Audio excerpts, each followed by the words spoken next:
रायजोफोर जुखामखौहाय मा टाइमाव गायो होनोबा दा गायजाबाय दै माने दा एसे अखा हादों माने साख्रि मावनोसै बेयाव नै रेस्टुरेन्टआव रायजोफोर नोंथांमोना मालाबाफोर जानो फैदोंब्ला फैबानो जाबाय आं कफि लिंहरगोन जानो हागोन only couples single and no allow क्या बोलेन दादा अमाया जोंना मानि दङ ओइ नै बेयाव मासे बैयाव एकदम 30तासो बोरमा दङ नैबे जाबाय अमायाथ' ओरैबादि बेमार जादों अमायाथ' खमायबाय दाथ' जायफ्रानोखि डिसेम्बराव नभेम्बराव जानुवारियाव हाबा जागोन ना अमानि दामा हले जिलाबसिगोन ओरैबादि जिलाबसिगोन हे रायजोफोर बरायबाय बयखौबो आंनि चेनेलाव आसा खालामो नोंथांमोना बयबो मोजां दङ नै बेवहाय नाया बिराद दङ जोंना आरो बै गंसे फुख्रि दंबावो दिनैनि ब्लगा जाबाय आं जुखामखौ गायफिनसिगोन दा जुखाम गायनो सिगां माइ हानांगौ ना ओमफ्राय साख्रिखौ लानानै इयुथजोंहाय स्टुडेन्टजोंहाय गेलेबाय नामा सरकारा बेनि सायाव जों सावरायगोन फंनैसो फिसा फुलि गायफिनबाय गयखौ मानोना गेसें जाबायमोन नै सारअन्थाइ गावबाय थायोना थैलायलाङो बिरादनो माइ बारि बेयावनो ड्रेनानै बेजोंनो दै हरो ओरै हरो जोङो दैखौ न'निफ्राय बोथोरा ओरैबादि रमान्टिक रायजो राजाफोर ओरैबादि मोजां अखा हादों एसे गोजांदों स्रो-स्रोनो एसेबांबो माने गरम नङा थान्दा नङा जादों आरो डेट मिन्स एकदम माने मा बोथोर होनो बिदिखौ खोन्थाहरलाय कमेन्ट्सआव अ माय गड दा रायजोफोर आङो चेनेलाव भिडिअ खालामैया गोबाव जाबाय मानोना आं बिराद बिजियाव थायो आरो मा खालामनो उपाय गैया जुखाम गायनो हायाव माइया डेन्जारेस जाखायनो लेमलायलायदों बहाबा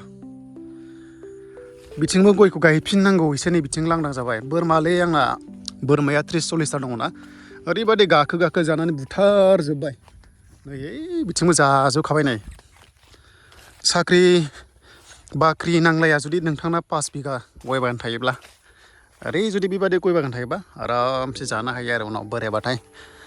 थबसेयाव देनानै गयखौहाय बोराय बुरि खुगा गागेब देनां जानो हासिगोन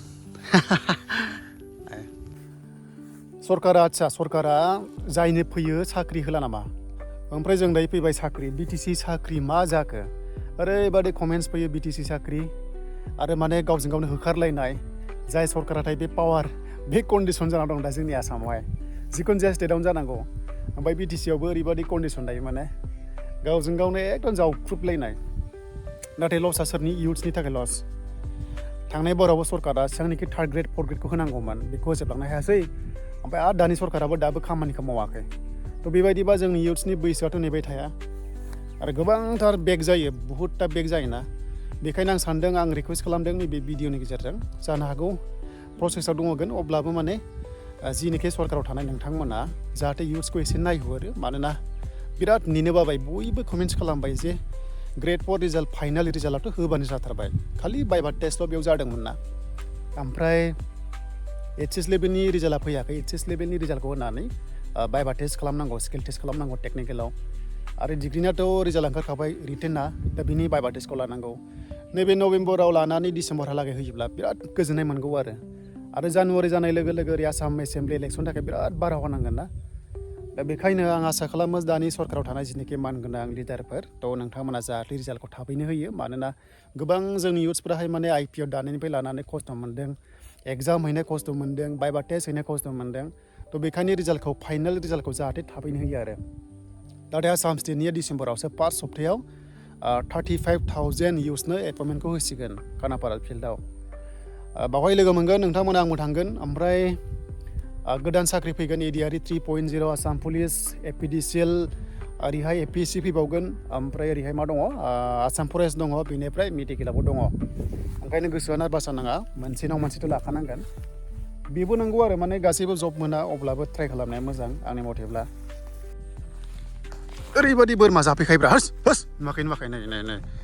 गय जाग्राफ्रा बिसोरनो एकदम होस नै ओरैबादि बोरमा जाफैखायब्रा होस नुवाखै नै गय जाग्राफ्रा बिसोरनो एकदम होस नै रायजोफोर आं जुखामखौथ' गायनो रेडि खालामबाय नाथाय मोनसे बेल' आहा बाथ्राया माने माइ गायग्रा हायावसो गायो नालाय बेखायनो बोथोरजों गोरोबनांगौ जायो आरो दाथ' माने नैबे माइ गायखांनानै जिनिखि हायोना होमबासो आं माने हालेवनो हागोन आरो खनब्रै हालेवगोन आं खनब्रै हालेवनानै माने खनथामाव मोजां हालेवबाय ओमफ्राय हासार सारबाय बेनिफ्राय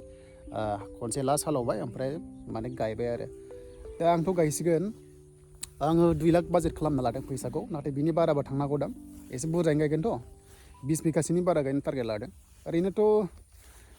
जुदि नोंनाव जगार थाखाजोबोबा माने 5,000आवनो जायो आरो खिन्थु दा जोंना एकदम सिगांनिफ्राय मावबाय थानायखाय जगारा दंखाजोबो नालाय दैनिफ्राय लानानै बरिंनिफ्राय लानानै पाइपनिफ्राय लानानै बेरानिफ्राय लानानै जुदि स्टार्टिंबाथाय 8,000निफ्राय 10,000सिम थांगोन आरो नोंनि खरसाया बिगायावहाय फार्स्ट टु लास्ट बै मारा होनायाव ट्रेक्टरा 550 गाहाम लायो भाराया बिगासेयाव आरो बेथ' बै समाव जेबो नङा जाहैगोन ओमफ्राय थाब गायाबा बै समावहाय एप्रिलनि लास्ट सप्ता मेआवसो मोनहैयो नालाय बावहाय अखा हायो आरो अखा हानानै ओरैबायदि लस जादों थांनाय बाराव माने मुलखौथ' आं मोनदों खिन्थु माने जिनिखि प्रफिट जानांगौमोन बेखौ मोनाखै बेखौ नायोबा बिराद लस जादों आरो किंतु हार नहीं मानना है मेरे दोस्त इस बार पूरा हासिल कर लेंगे हम बे बोसोराव पूरा एकदम जस होनानै मावफिनगोन टेनसन गैया जेननाय गैया दा जियानो जा नैबे डिसेम्बरनि सिगांनो गायनो हायोबा मोजां डिसेम्बरनि उनावबो गायजायो खिन्थु लेट जाहैयो आरो अखा लोगो मोननो नागिरो जेब्ला दैखाङो खेथिखौहाय आरो मा जोलैखौ गायगोन आं बेखौ नोंथांमोननो नेक्स्ट भिडिअ खोन्थानोसै दै रायजोफोर बेनो थैंक इउ सो माच दिनैनि थाखाय ससे भिडिअ नायबाय नोंथांमोना एबार दैलि लाबोनो हायाबाबो उइकलि खननै खनथाम होनो नाजागोन दे भिडिअखौ